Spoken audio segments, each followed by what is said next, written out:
Good people, good people, good people. Welcome to another edition of Commander's Wrap, where you get all your Commander's news in 15 minutes. I'm your host, Dr. Wonderful, Doctor of Writing, Professor of English, and avid Commanders fan, joined here as always by my co-host and co-analyst, Kevin Bayne. How are you doing today, Kevin? I'm doing great. How about yourself? I'm doing good. Today is my birthday, and Oh, I happy am birthday. feeling, thank you so much. I'm actually feeling good about today. I think that's why I'm so happy. I'm Okay. feeling good. Hopefully, I will not have the birthday blues after today's game. But but I'm feeling good regardless. And we've got a lot of things to talk about. Lots of news came out this week for the Commanders, so we want to recap some of that stuff and talk about it. So we're going to jump right in because we're actually doing three segments this time in this 15 minutes. So let's jump right in, Kevin. Our first segment is going to recap this like heartbreaking overtime loss to the Denver Broncos. The Commanders also lost the week before in overtime against the Dolphins, or 2 weeks prior in overtime against the Dolphins. While this appears to be a lost season, Kevin, there have been some marked differences in how this team has played in the last 2 weeks versus how they played the first 10, if we're being honest. hmm And I feel like no one showed how much they mean to not only the Commanders, but the Commanders winning than Terry did last week. Yep. Um, Give us your thoughts on this loss, what Washington showed defensively and offensively. Because I don't know, Kevin, I kind of feel like something good is happening. Tell me what you think. Yeah. Just how you just said with Terry. I was kind of shocked. Just real quick, I'm gonna touch on it. I feel a lot of people kind of turned on Terry with the whole contract situation, and I was kind of taken back by that. Um, I think that game shows you why he's so important to this team. Um, he's a dog, and we need him. And so I was happy to see what he did. But yeah, since Quinn took over, took over the defense, we've noticeably shifted away from man coverage. They moved to doing more of a zone coverage on a much larger share of plays. Even according to I was reading something in the Washington Post where they said the zone coverage rate reportedly jumped pretty good, and it's making us more unpredictable and just harder to attack for the opposing quarterbacks. For the results so far, it's definitely an improvement. Opposing offenses are converting fewer third downs. Um, we have been allowing fewer points per game compared to earlier in the year.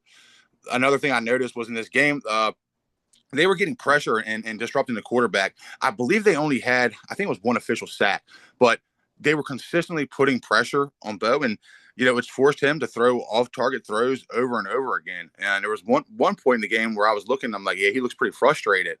Um, but yeah, it was good to see. And then I don't know without checking statistically, but I want to say it was the best run defense probably played all season by the defense. They held Denver to 3.8 yards per carry. Uh, Right, 87 yards total, I think. right. Yep. Yep. And then in the fourth quarter, they even played even better, which is something that I was been waiting to see them to really step up late in the game, and they did. They played the best in the fourth, and they forced four consecutive stops. They gave the offense multiple opportunities to get the win. So overall, the defense it looks more disciplined and coordinated, especially I said compared to earlier in the season. The D was repeatedly exploited for big plays. You saw missed assignments. You saw poor tackling. It was just a mess, and they look like a lot better. As far as the offense, they look really good too, despite not getting the win. They gained 419 total yards. That was their best output since week one. They converted 8 third downs on 17 tries. That was the most this year. Most this year, and the most in a single game actually since late 2024. The O line, they looked pretty good. I think they gave up 2 sacks. One of them I don't know so much, it was so much on their fault. But 2 sacks, but overall I think they played pretty good. Um, then let's get to the running backs, right? That was effective. I think they had 143 yards on the ground. And let's not forget, this is against a stout Denver defense who's really a really good team. Just in short, the offense was more sustained. Officially converting third downs, solid play calling, in my opinion, by Cliff. I saw a good mix of run and pass, which I love to see. And yeah, just one of the best performances I've seen on both sides of the ball this season so far. I agree. It's interesting though that you said there was a good mix of run and pass with Cliff when he Hmm. threw the ball 50 times. Yeah. And so many people were aghast, right? And Hmm. I tell people, me personally, Kevin, me growing up in the 80s and watching football, I'm one of these people that's like, I really don't want my quarterback throwing that many times every Hmm. single game. I'd like him to be throwing between 28 and 35. Yeah. And that's telling me something about balance. But this is today's NFL where 50 passes seems to be normal. You look at people like Josh Allen and Patrick Mahomes. I'm just saying that I've never liked it. So Yeah. And then what we had like 50 passes, but then I think it was 33 carries, 33 rushes, right? So yes, so yep, it was definitely balanced. yep, for sure. Thank you for that analysis, Kevin, which is going to roll us in actually into our second segment because you mentioned Dan Quinn and ever since he took over taking the play calling. Well, our next segment is actually going to talk about coordinators and specifically defensive coordinators. Nikki Jabala reported earlier this week that DQ said that he might actually continue being the defensive coordinator for the Commanders in 2026. And Kevin, initially I had very mixed reactions to this. Actually, I was adamantly against the idea because I remember DQ's Dan Quinn's initial press conference, or his initial just like media blitz. And one of the things that he said was that he wanted to be more of a delegator in chief. And he didn't want to only focus on one particular part of the game. And he also said that's what led to part of his downfall in Atlanta, right? Was that Yeah. he was too hyper focused on things. And so this is my concern. It's not about can Dan Quinn call a defense. We know Yeah. he can.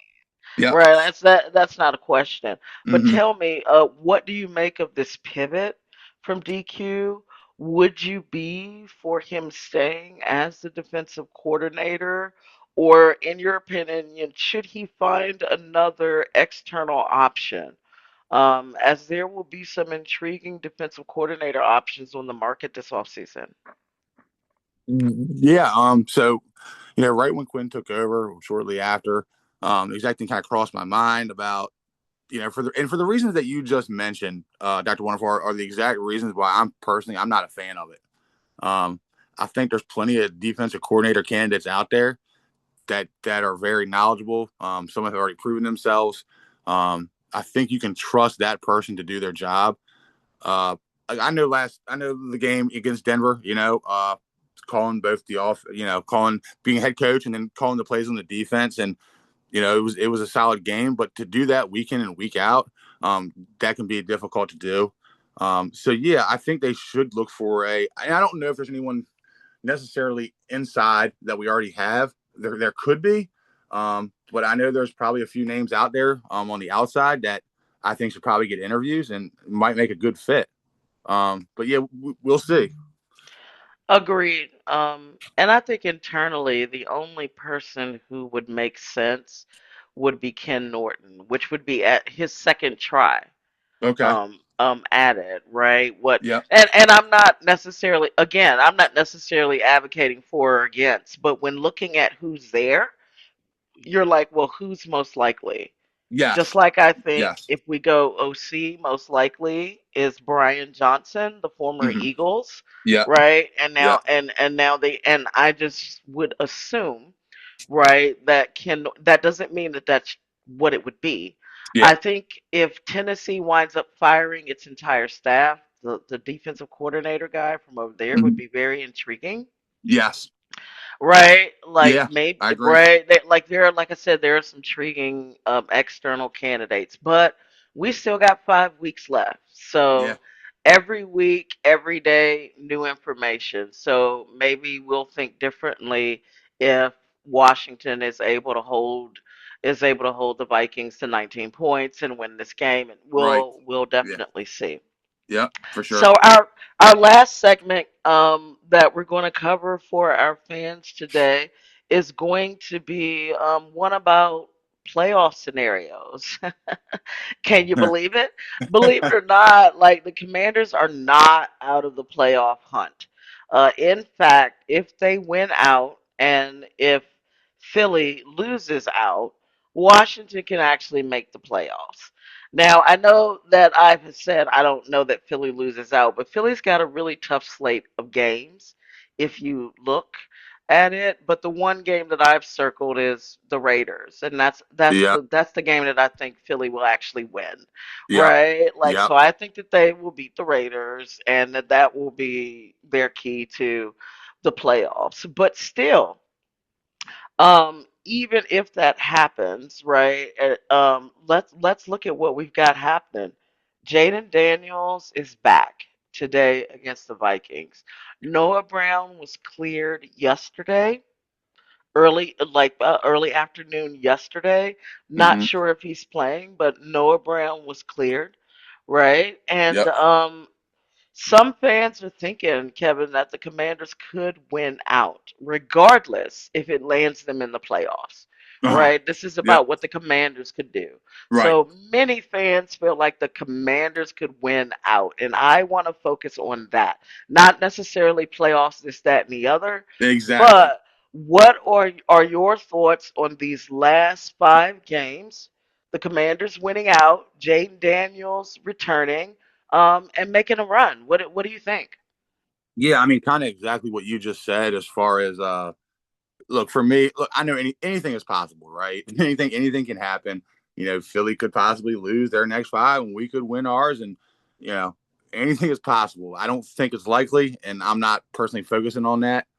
Um, I think the next two games that we have are good chances of possible wins against the Vikings, and then I believe it's the Giants, and then the other three are was it Philly, Dallas, and then Philly again.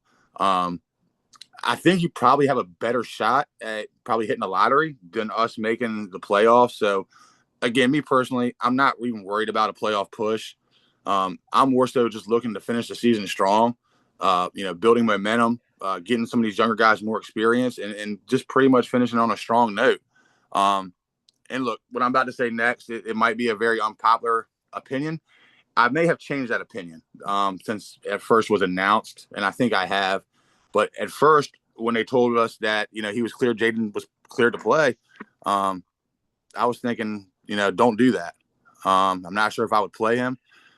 Obviously, he is the key for finishing strong and getting momentum, and I get all that, and I understand if you're healthy, you play. At the same time, he's had not one, not two, but three distinct injuries this season, leading him to miss a total of like 6 or 7 games, 6 games. He had a knee sprain. That was 2 games missed. He had a hamstring. That was a game missed. Dislocated elbow. That's 3 games missed. And it's like, I'm just like, man, the injury bug this year is just, man, it's just really, really bad. And I would be devastated if something were to happen serious at the end of the year that would put him out for part of next season. Um, but at the same time, the reason why I've changed that opinion is because I realize if you are healthy and you are ready to play, that's what you're getting paid to do, right? And so we're not going to be able to get on the same page and get everybody and build this momentum and finish on a strong note without Jayden Daniels. It's just not going to happen. So for that reason alone, I understand that he needs to be out there, and yeah, I just hope that he stays safe. And yeah, I'm hoping we can finish the season strong. Right, right. And I'm with you there. I've always been on if he's healthy play. Because what is the point of shutting him down? He won't play meaningful football Mm-hmm. for like 10 months. Yeah. And I don't want that rust in what would be a very critical year 3. And Yes. and year 3 is always critical for a new-ish type of regime. Great point. Right. Yeah. Right. So Yeah. that's there. Also, the only argument for shutting him down is, well, he could get injured again. Yeah. But yeah, but if he doesn't, we're okay. And Yeah. or is that going to be the argument for game 1 of 2026 or game 3 of Hmm. 2026? Let's Hmm. not play Jayden because he could get injured, Yeah. right? Yeah. Like there is some truth to that. Jayden's got to learn to do some things, and he's even admitted that Yeah. For sure. and For said sure. that, Yeah. right? But we can't, as I've said, you can't play out of fear. Yeah. You can't run a game that way out of fear. Yeah. I You're right. think You're right. what Yeah. Marcus Mariota has done this year is admirable, but he's like 1-5. Yeah, I mean, at the end of the day, he's a backup quarterback, right? And I Right, love right. Mariota. I think he's one of the better backups in the league. But he is. He's a backup, and most teams that Yeah. lose their starting quarterback, they're going to be in some trouble. I mean, it's just But reality. I'm very happy with him, but it's just like we have to look at what are we seeing? Right? Yeah, Right? for sure. That's Yep. my thing. And it's very important because Jayden is not some type of 5-year vet. Yeah. He's a second year player. Yeah. Right? He needs to go through this adversity. He needs to adjust, and we need to see that as well from him. So that's where I said we need him to win. Yeah. And so let's see what happens today for what it's worth. Yeah. All right, everyone. Thanks as always for your analysis, Kevin. I appreciate it. I'm telling you, Kevin, I smell a win. I smell a win coming for Washington today against the Minnesota Vikings. I'm here for it, Kevin. I'm telling you, it's going to happen. All right. All right. All right. I'm with Right, you. I'm with you. right, right. Happy birthday to me. We will get a win for the first time, right, in 7 weeks. All right, for Right. Kevin Bayne. I'm Dr. Wonderful, Doctor of Writing, Professor of English, and avid Commanders fan. And this has been your weekly recap of Commanders Wrap, where you get all your